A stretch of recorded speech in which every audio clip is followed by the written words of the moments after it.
বন্ধুরা আপনারা দেখতেই পাচ্ছেন এই যে রেমাল যে ঘূর্ণিঝড়টা হলো এই বর্ষাতে আমাদের নামখানা অঞ্চলে আপনাদের ওয়েদারটা দেখাচ্ছি।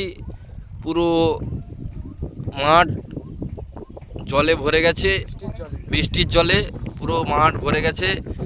এই আপনারা দেখতেই পাচ্ছেন সামনে রয়েছে যে বিডিও অফিস, এবার রয়েছে বিএলআর অফিস, যে রয়েছে পিএইচই জলের পানীয় জলের যে ট্যাঙ্ক দেখতেই পাচ্ছেন। হ্যাঁ,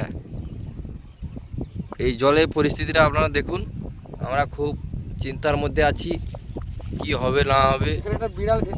এখন জ্যৈষ্ঠ মাস, আষাঢ় মাস আসেনি।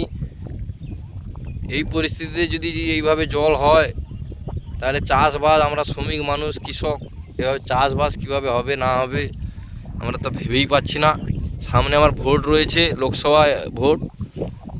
ভোটের পরে যদি ওয়েদার চেক হয় তাহলে আমরা চাষবাস করতে পারবো, কৃষক শ্রেণীর মানুষ আমরা খাওয়া দাওয়া করবো, নাহলে কি।